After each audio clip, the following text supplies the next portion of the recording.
Have a good show tonight. Thanks, brother. Catch you tomorrow. Hello, good evening, and thanks for being with us tonight. I'm Blake Burman, so it is the final push. Happening right now at this hour. Candidates making their last stops. Voting booths opening first thing in the morning. Tonight, we'll show you what's behind a major surge in America's largest city. Plus, the presidential war chest. President Trump now stepping up his involvement. What NewsNation is learning tonight about the multi-million-dollar push coming from President Trump's political operation. But will it be enough to lift Republicans? Also this evening, back out on the road, our Brian Enton continues his Driving the Vote series, spotlighting where crime is on the ballot in one of America's capital cities. And just hours away from a record. The kind you don't want, though. The government shutdown hits day 34 with air traffic controller shortages causing growing delays at airports all across the country. I think what you see in this debate we're having on our own side is a reflection of the anger that we feel, the real desperation that we feel, because we want the government to be reopened. We will not support a partisan Republican spending bill that continues to gut the health care of the American people. But first tonight, it is 6 o'clock here on the East Coast in just 12 hours until polls open all across America's largest city. 6 a.m., bright and early in New York, for a race that's been dissected early and often. Zohran Mamdani, first thing in the morning on this final day of campaigning, walking the Brooklyn Bridge, likely just one day away from becoming the first Democratic socialist to become the mayor of New York City. His top challenger, Andrew Cuomo, now receiving tepid backing from President Trump. Trump will go through Mamdani like a hot knife through butter, and we can't have that. Let them feel the light of City Hall when the clock strikes midnight to mark the first day of a new month, and the rent payment that looms doesn't make them feel a pit in their stomach. But is there a flip in the works just next door? In New Jersey, the Democratic Congresswoman Mikey Sherrill trying to hold off the Republican Jack Ciattarelli. Polls suggest this is the race really to watch. And just down the road from us, in Virginia, the Democrat Abigail Spanberger running against the incumbent Lieutenant Governor Winsome Earl-Sears. Spanberger believed to be holding a comfortable lead there for the governor's mansion. Team coverage now on all these races the night before the big election day. Hannah Brandt in the Commonwealth of Virginia, Kelly Meyer at the White House this evening. Scott Tranter, the man behind the numbers, here to break down the latest polling. But first, to New York City with our Jessica Cartalia and the battle for the Big Apple. Jessica. Yeah, it's a wild one, and all eyes are on New York City, Blake. And why should you care? I mean, if you're in Florida, you're in California, why is this race such a big deal? Well, there are 8 million people who live here, and we have $1 trillion economy here in New York. So it almost sets a precedent for what could come in the midterm elections. Meanwhile, we've already seen record-breaking early turnout here in New York City, with more than 735,000 people already casting their ballot. Also, the highest turnout early, but we're seeing a lot of younger voters coming out, 35 and younger, and it's bringing the median age down to about 50. So that's a very surprising sign. That's according to the Board of Elections. Key Democrats have remained pretty silent so far in endorsing or supporting Mamdani, but former President Barack Obama privately gave him a call over the weekend offering encouragement. He did not go so far as to endorse the candidate, but he said that he would be available as a quote-unquote sounding board in the future. Former President Trump, though, also weighing in during his 60 Minutes interview with Norah O'Donnell yesterday, criticizing Mamdani and saying that he would limit funds to the city if the candidate won. Today, Mamdani and Cuomo responded to the president's comments. Now, Donald Trump may speak as if it is his decision, but this is money that this city is owed. Yeah. This is money that we will expect to collect. And what you heard President Trump say was he would cut off federal funding to New York if Mamdani was elected. That would be devastating. Okay, so again, Blake, all eyes here on New York, because depending on what happens tomorrow, it could really set a precedent for what the rest of the election cycle will look like. And Jessica, across the river there in New Jersey, as I mentioned, that's the one where, when you think about a handful of these big national races, that's the one that we're watching really closely heading into Election Day. Yeah, and it is so close. So Mikey Sherrill still out today on a little bus tour. She made 3 different stops campaigning, trying to get people out there to vote and to vote for her.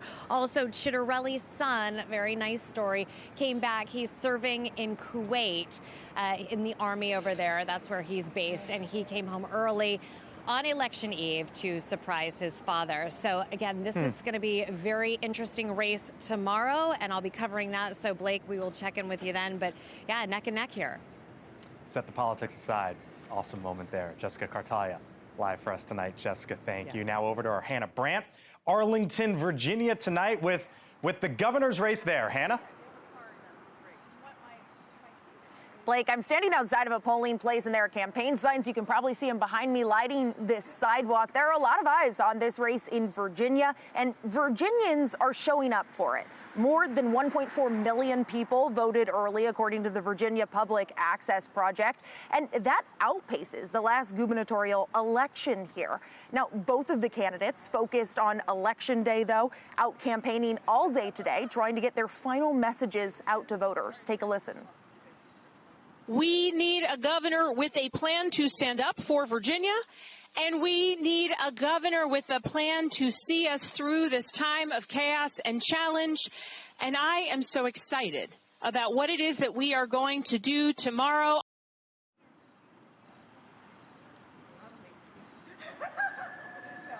Now, there's been some controversy here, specifically in the Attorney General's race, with a bombshell report about texts that Democratic Attorney General candidate Jay Jones sent back in 2022. That's where he said a Republican state lawmaker should be shot. Jones did apologize for those violent messages after the reporting came out, and Spanberger, for her part, the Democratic governor candidate, she condemned them, but she didn't call for him to drop out. Now, this race is attracting some heavy hitters as well. Over the weekend, former President Barack Obama was here in Virginia campaigning with Democratic candidate Abigail Spanberger. I was actually at that rally myself, and so were thousands of supporters. I saw a lot of enthusiasm in that arena, but the question is whether that energy is something that translates into turnout. Now, I would also say, notably, Blake, President Trump has not specifically endorsed the Republican candidate by name. That's Lieutenant Governor Winsome Earl-Sears, but we'll be waiting to see if that's something that changes when he hosts a tele-rally for Virginia in just about an hour from now, Blake. He is indeed our Hannah Brandt, live in Virginia tonight. Hannah, thank you. Live look right now, 1600 Pennsylvania Avenue. As Hannah mentioned, President Trump is set to speak at 2 virtual rallies within the hour here for the Republican candidates in Virginia and in New Jersey. Our Kelly Meyer live tonight over at the White House ahead of those calls. And Kelly, we're also learning tonight about the president and his political operation and what they are deciding to do right now.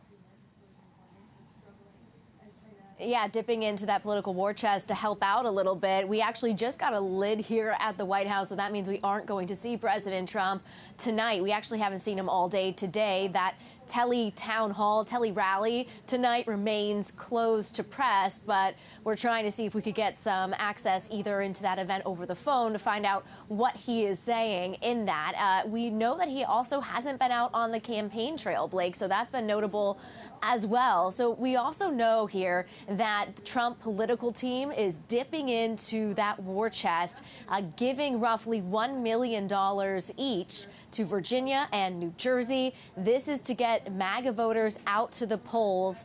President Trump also just said on True Social not too long ago that if New York mayoral candidate Zohran Mamdani wins, quote, "It is highly unlikely that I will be contributing federal funds other than the very minimum required." He also went on to say this: "You must vote for Andrew Cuomo. You really have no choice." He said in full, whether you personally like Andrew Cuomo or not, you really have no choice. You must vote for him and hope he does a fantastic job. He is capable of it. Mamdani is not, end quote. So Trump seeming to solidify his backing of Cuomo after this take last night. Listen to this.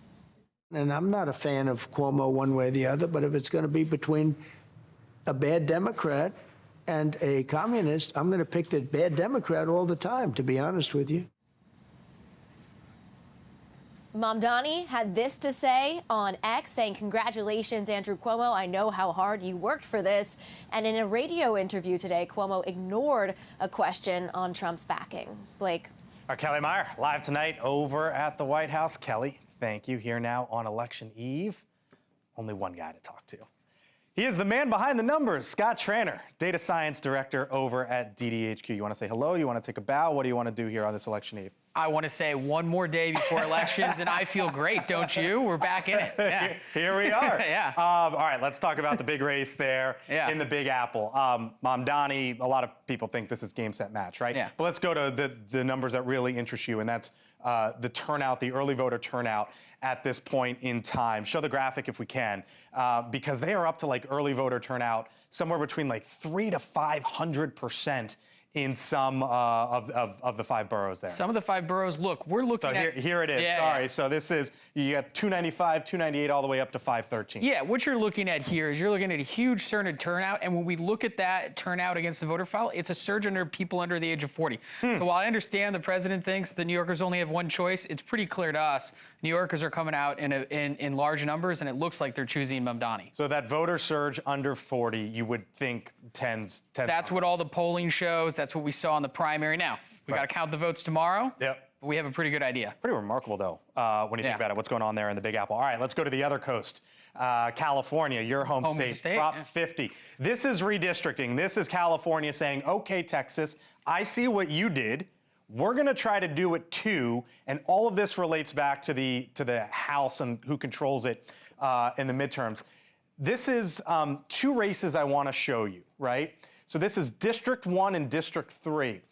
District 1, it would be essentially the redrawing of the maps, a 30-plus point move. District 3, a 15, 16-point move, Scott. And this is what they are voting on in California tomorrow, the ability to potentially do that. Yeah, and it looks like they're going to be able to do that in very safe numbers. And look, I know we're a year out. These 2 races took several days to call in 2024, and the control of the House is razor thin at 4 to 5 seats. It could come down to this, and it could come down to a vote like we have tomorrow. By the way, there's obviously a lot of red on that map. Those are big land mass masses, yes. But you would be talking about 5 more Democratic seats in that state, potentially. Exactly. Okay. 5. Look, it's going to be a battleground, and it counteracts Texas's 5 that they went towards the Republicans. New Jersey. Let's swing back to the other end of the country, down by us. This is the race to watch. Yeah. This is Mikey Sherrill, DDHQ polling average, basically at 50. Not at the magic number. Not at the magic number. Right there at 49.9. Jack Ciattarelli a few behind. Here's the interesting part. When Jack Ciattarelli ran last time, he lost by about 3.5, 4 points. And here's where the polling margin is now. The only difference is now Jack Ciattarelli is coming off of an election year where Donald Trump moved the state rightward. And so we're going to see if he's able to get some of those Donald Trump voters who were in the past Democratic voters vote for him. Look, the early vote looks favorable for Sherrill. New Jersey in its whole looks favorable for Sherrill. The polling average does, but this one could be close. If I say to you on Wednesday morning or Wednesday evening and we're here and I'm like, Tranter, you're the man behind the numbers. How did we get that one wrong? How did we not see fill in the blank coming? We did not think that the Donald Trump voters who showed up in droves for him in 2024 were going to show up in off years, and that is foreboding for the Democrats and Republicans in 2026. So that's the big surprise. You think if it's a surprise. If there's one surprise in the race, you think it could be in the races, you think it could be this? It could be that one, yep. Get some sleep, brother. Yep. All right. Scott Tranter, DDHQ. Thank you, sir. Appreciate it. All right. Still to come. By the way, keep it here on NewsNation for all your election coverage. Speaking of get your sleep, I'll be doing the morning show tomorrow night, Morning in America. And then, of course, I hope you check us out right here, 6 o'clock Eastern for our pre-election coverage here on the Hill. Then at 7, special coverage as the results start coming in, covering the big races and big issues from coast to coast. That's here on NewsNation throughout the day tomorrow. But before then, and still to come, a live look inside the Capitol. Day 34 of the shutdown, but is there movement? Plus, as the shutdown drags on, fasten your seatbelts, because the likelihood of your flight taking off on time hitting even more turbulence. We're live with which airports are really taking a hit, and our Brian Enton joining us tonight as he continues his Driving the Vote series. Where are you, my man? We just left Buffalo, New York. I saw Niagara Falls. We're headed to New Jersey now to be there for the big governor's race tomorrow. I'll tell you, talking to Americans, you talk about the shutdown, Blake, they do not like politicians right now. They don't understand why they can't just get their act together. We're talking to real Americans after the break, Blake. All right, Brian Enton, other side. I thank you for being with us tonight. I'm Blake Burman, back at 4. Just hours away from Election Day in many states across this country, and we're taking a look at the issues important to voters as they head to the polls. President Trump, as you know, has made crime a nationwide priority, sending the National Guard into some of the country's biggest cities. The move sparking protests across the country in some spots. Here's what the president said about it last week. Now we're taking a lot of bad people out. We're incarcerating some very bad people, some gangs. There are a lot of bad gangs there. We're taking care of it. And we're doing things that, frankly, local law enforcement is going to have a hard time doing. Nearly half of the country says crime is an extremely or very serious problem, according to a recent Gallup poll. And the issue breaks along party lines. More Republicans view crime as a serious issue than Democrats or independents. Our Brian Enton back out on the road, speaking of law enforcement, Burlington, Vermont, as part of his Driving the Vote series. Hello, Brian. Hey, Blake. Yeah, it's interesting. Pretty much everywhere we've gone around the country, crime is something that comes up. People wanting to feel safe, concerned in their neighborhoods. You heard so much about defunding the police for so long, but there were only a couple of cities that actually did it and defunded their police departments. And Burlington, Vermont is one of those cities. So we went there to see what it's like now. The leaves are changing, and it's a popular time of year to visit Burlington, Vermont. Are you Mark? I am. Hey, I'm Brian. Hey, Brian. But a closer look downtown reveals a troubled side of the once idyllic college town. These things have always been present, of course, you know, homelessness and drug addiction and mental health issues, but they seem to be going unchecked now in any way. Unchecked because the city is down 30-plus officers on what's supposed to be a 90-officer force. Burlington defunded the police back in 2020 and focused more on social workers. And business owner Mark Bouchette says problems only got worse. Now the city's trying to reverse course and hire back officers, but the officers don't want to come back. Is this like a Democrat-Republican issue? Is like what's going on here? And, in Vermont, it's not a Democrat-Republican issue. It could be a Democrat-progressive issue, but there are no Republicans to speak of here. And so, do the progressives just not want police, or like what? I'm hard pressed to impugn their motives, right? Like, I think there is a strain of folks who truly believe that in a perfect world, police aren't necessary. And maybe in a perfect world they're not, but that's not the world I inhabit. So these are Meta glasses. They have a little camera on the front. I'm gonna put them on, record, and walk around Burlington and check it out. The first thing I noticed was a lot of graffiti all over downtown. Oh, that's interesting. And homeless people in the parks and alleys. Oh man, there's a needle right there. So this is a needle drop box where you can actually drop your needles. The social work aspect, it sounds really nice in social workers, but is it working? Just because when you walk around it doesn't look so good in some areas. Yeah, certainly. So I think this is, being a defund city, this is a bit of a live experiment as well. So in the city, a decision was made to invest more with social service providers that are based with the police department and less on police officers over time. But that signal to the police staff at the time caused them to leave in droves. After the defunding, everything changed. This is one of the officers who left Burlington. We're hiding his face because he still works in law enforcement in Vermont. I think a lot of people think that the defund the police movement is over and don't realize that there are still all of these effects of it that are almost just as bad as when it happened. Yes. Maybe only having 2 or 3 officers on a shift when you should have 7 or 8, you have no time to address that. It becomes, is someone dead or dying?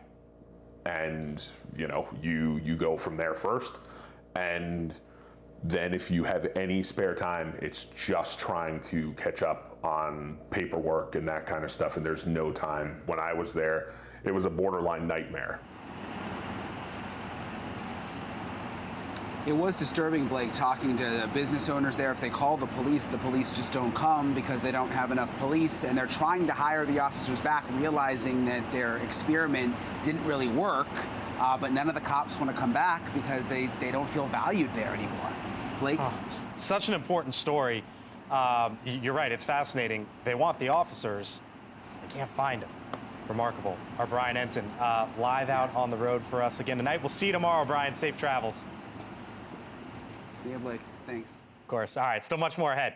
Here on the Hill, live look. Don't you know they're kind of sort of doing some business here in the Capitol. Shutdown standoff rolls on day 35, but is there some movement? New reporting from the Hill, other side of the break.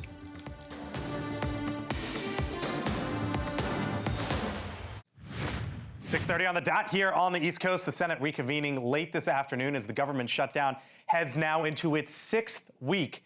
The funding lapse on track to become the longest shutdown in history tomorrow.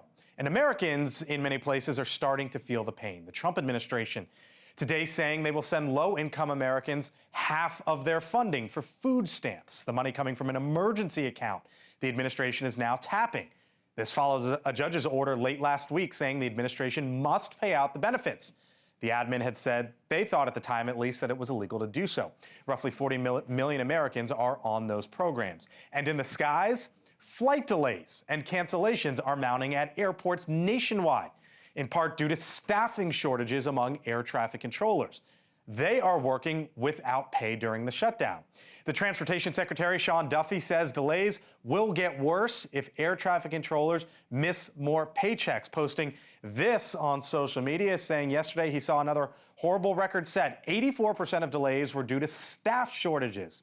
Many controllers are not coming to work because, he says, they have to find a job that will pay them so they can survive. Over at O'Hare in Chicago, they are experiencing among the worst delays in the country today, and that's where we find our Mills Hayes reporting live tonight. Hello, Mills. Hi, Blake. Chicago, Dallas, and New York are seeing the most delays right now, nearly 3,000 delays overall nationwide. And this as air traffic controllers and TSA agents are going without pay during the shutdown, stressing staffing levels and causing headaches for travelers. You can see the impact that this shutdown is having on travelers. In Houston at the Bush International Airport Monday, officials are warning that the wait at Bush is exceeding 3 hours. And this has caused many people to miss their flights over the weekend. On Sunday alone, airports in New Jersey, Tennessee, and Texas all announced temporary ground stops as they dealt with staffing problems in the control towers. And the union representing air traffic controllers says every day the shutdown continues, the national airspace system becomes less safe than it was the day before. And we know that there were at least 3 air traveling incidents just last week. Planes came dangerously close to colliding at Boston's airport. A plane came close to hitting a medical helicopter in Cleveland, and 2 United planes clipped each other on the tarmac at LaGuardia on Friday. That incident happened while the FAA says nearly 80% of air traffic controllers were absent in the New York area facilities like LaGuardia. We asked passengers who landed at O'Hare if they're concerned with the staffing shortages. Here's what they had to say. So it's put me behind probably 2 hours, and then there's quite a few people that missed their flights and the connecting flights. It's just terrible because, I mean, this is not a good experience. This is her first time coming, and, you know, for her to experience this, you know, it's just bad timing, but it's unfair. I mean, if I was a worker, I wouldn't want to go work for free either. I've heard, like, my family members, friends complain about things, and with the holidays coming, it's also even more concerning. Unclear if those near misses in United planes clipping each other are related to the shutdown. The National Transportation Safety Board is investigating. Blake. I can imagine. Our Mills Hayes live out there in Chicago tonight. Mills, thank you. With us now here on the Hill, he is the Republican from Pennsylvania. Congressman Scott Perry serves on the House Transportation Committee. Congressman, thanks for being with us tonight. Look, you're on the committee that oversees a bunch of this. Do you blame these air traffic controllers for calling out sick? No, I don't blame them. Nobody wants to work for free. They have a stressful job to begin with. They've gone through a lot of training. They've dedicated their lives to the mission that they're on. And then, and they're overworked to begin with, quite honestly. We don't have enough of them to begin with. And so not only are you overworked, but apparently you're not appreciated at all. And to compound that, you don't get paid. So you can't pay your mortgage. You can't pay your car payment. You can't pay for your groceries. Who can blame any of these folks? And when you're there, the stress is even higher because there are less people there with you. So you're going to probably actually work longer and do somebody else's work too. So it really couldn't be a worse situation. Other bit of news today, some of the SNAP benefits will be paid, not all. According to the USDA, for example, your district there in Pennsylvania, you have about 318,000 households in your district. 12% are participating in SNAP. That's about 38,000 households just in your district alone there in Harrisburg. Are those partial payments acceptable? Well, no, they're not acceptable. I mean, look, I'm sure they're grateful for anything they can get as opposed to getting nothing at all. We voted in September to pay for all this stuff. The president averted, no payments once before. He continues to try. Actually, the courts the Democrats have taken to court over it. Meanwhile, we have a governor in Pennsylvania. Well, he's not in Pennsylvania. He's traveling around the country running for president. He has a rainy day fund that he could use to make up these benefits. But, the suffering of the people is the Democrats' leverage, not because I said so, because they said so. So here's what Hakeem Jeffries said today, and then we'll pick it up. No, the easiest way to fund SNAP is for the administration to do exactly what is done in so many other instances, including the administration finding $40 billion in order to bail out their right-wing dictator wannabe friend in Argentina. So that's what part of what House Democrats are saying. What say you?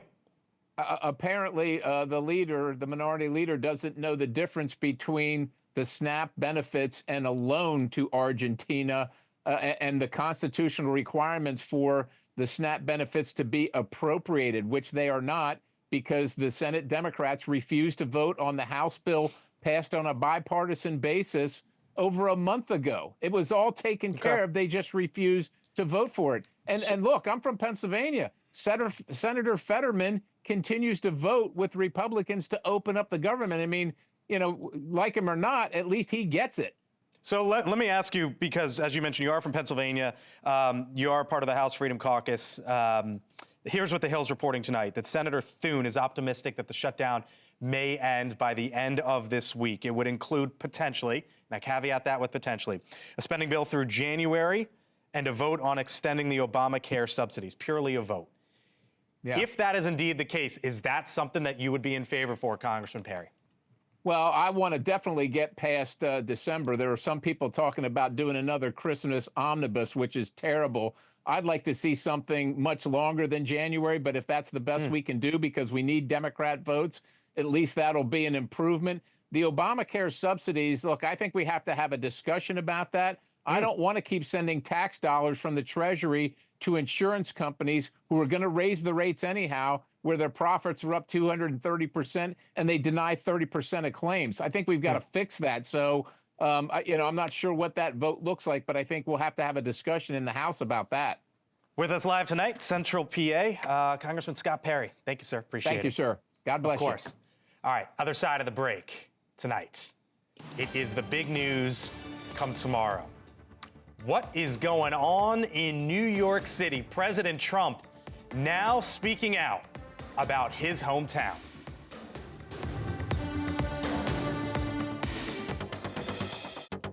It's about 24, 25, 26 hours or so from starting to see how parts of the political world across this country could take shape in the years to come, from the race for New York City mayor, which could define the Democratic Party's future, potentially, as a 34-year-old Democratic socialist is the frontrunner, to the race for governor in the purple state of Virginia, as well as the gubernatorial race in New Jersey. President Trump weighing in on both, playing up the stakes, at one point saying, quote, "A vote for the Democrats is a death wish." However, If the Democrats have a great Tuesday night, some might argue that there are still big questions that need some answering.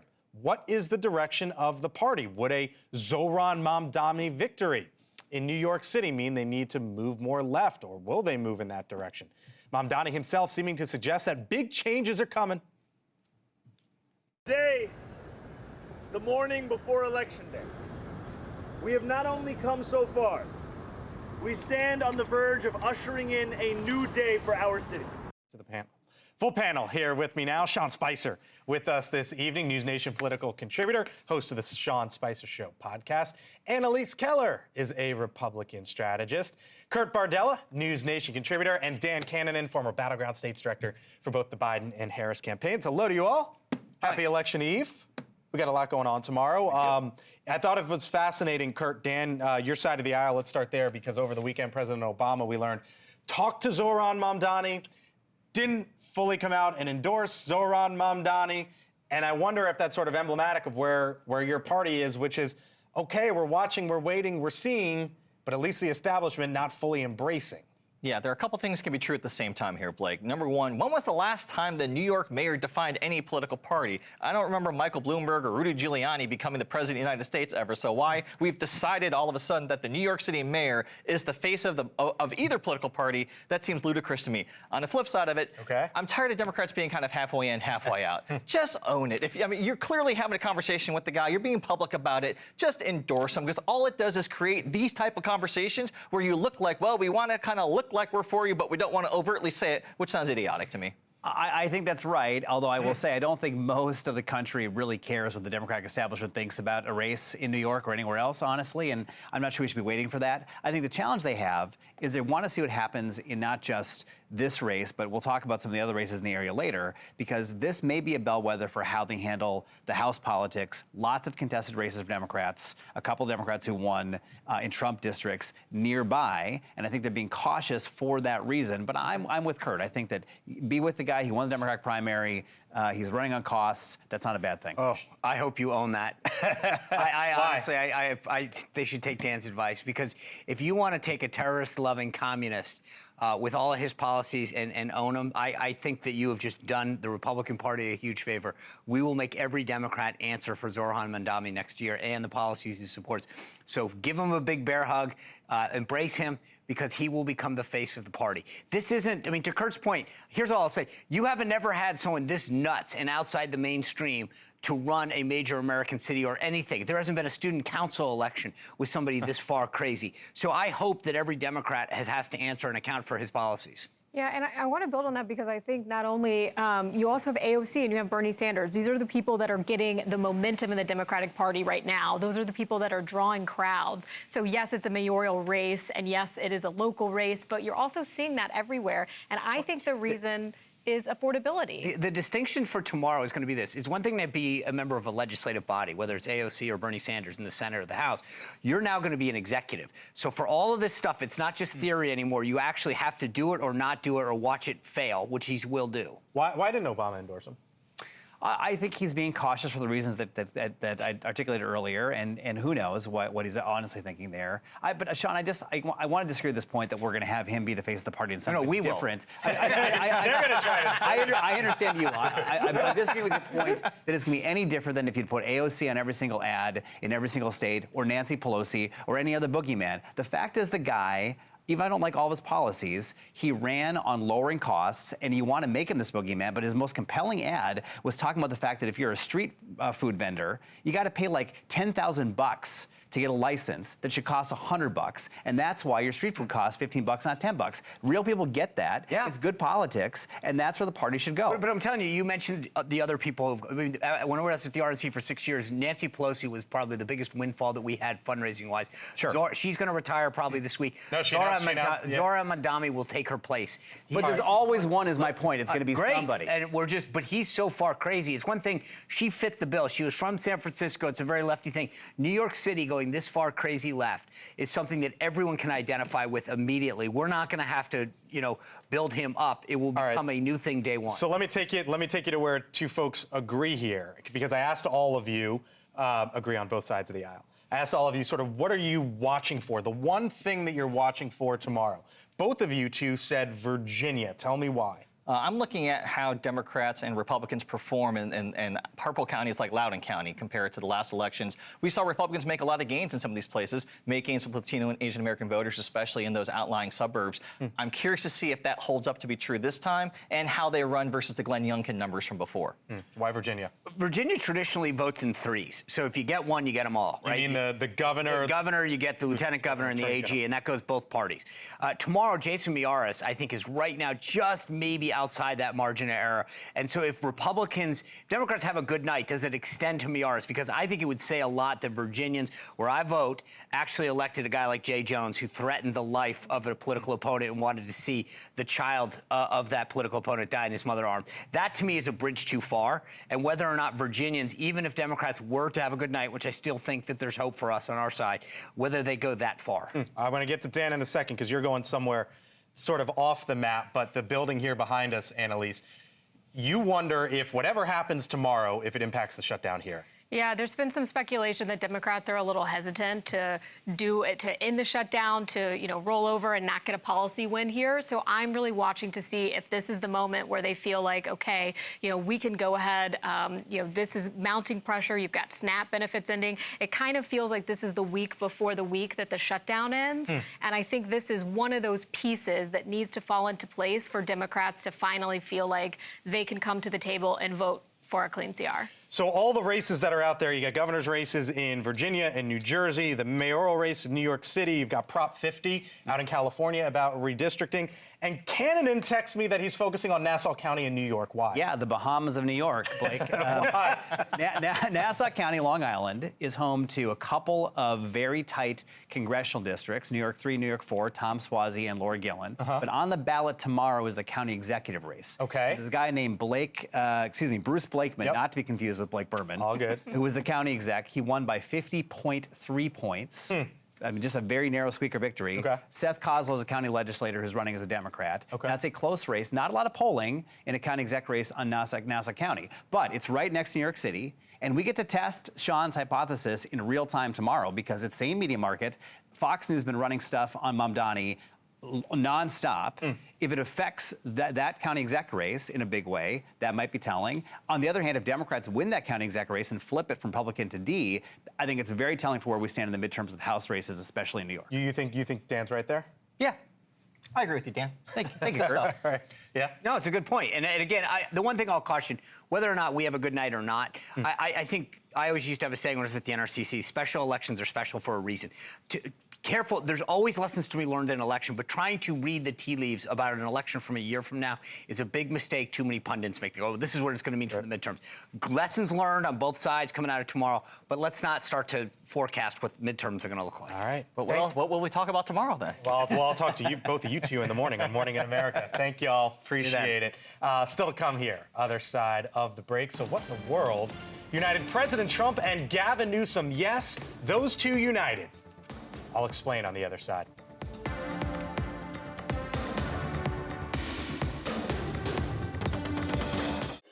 All right, if you're just getting home, trying to catch up on today's top stories, here's some of what's trending right now over at thehill.com. The president saying, I doubt we're going to war with Venezuela, but Maduro's days are numbered. The president, during an interview over the weekend amid a multitude of U.S. strikes on drug boats that they say are trafficking drugs from Venezuela, sent an ominous message to the Venezuelan president, Nicolas Maduro. Also trending, how about this? George Clooney, Kamala Harris presidential candidacy, a mistake. You remember that New York Times op-ed that the Hollywood icon penned asking President Biden to drop out of the 2024 race? Biden did that just 2 weeks later. Clooney now says Harris shouldn't have been the candidate, that the Democrats should have held a primary. Okay. Finally, Newsom on Trump, on trolling Trump. I put a mirror up to that madness. The California governor asked in a recent interview if he thinks he risks normalizing the president's behavior. Newsom says his online trolling of the president was the opposite. Newsom claims he's just pointing it out. Back and forth they go to. Check out those stories and more. All you have to do is head on over to thehill.com. You also can scan that QR code for our morning newsletter, of which I write in every morning. All right, time for my take now. Speaking of the two, the hometown crowd turned out in force this afternoon to cheer on the World Series champion Los Angeles Dodgers, who won in insane fashion on Saturday night, from a series-saving catch to plays at the plate that literally came within inches to a Hollywood-style home run in extra innings of Game 7. The Dodgers' victory over the Blue Jays on Saturday night going down as one of the best games in Major League history, greatest one that I've ever seen by far. And the California Governor Gavin Newsom writing, quote, "For the first time in 25 years, Major League Baseball has a repeat champ. And of course, it's California's own. Congratulations." Then there's Newsom's online trolling target, President Trump, who offered similar sentiments with a 1 a.m. post. He already threw out an invite as well, writing that a lesser group of men couldn't have pulled it off. The president says, "See you all at the White House." So there you go. Was that so hard? Two heated rivals seeing eye to eye on America's pastime and getting on the same page. So as we take a look at the Dodgers' celebratory parade in LA, one has to wonder what politics would be like if it were that easy. On day 34 of the shutdown, we end tonight by saying, hopefully our politicians can get to a place where both sides can play ball. Elizabeth Vargas reports. Coming up here on NewsNation, just seconds away. I'm Blake Burman. Hope you have a great night. I'll see you early in the morning on Morning in America.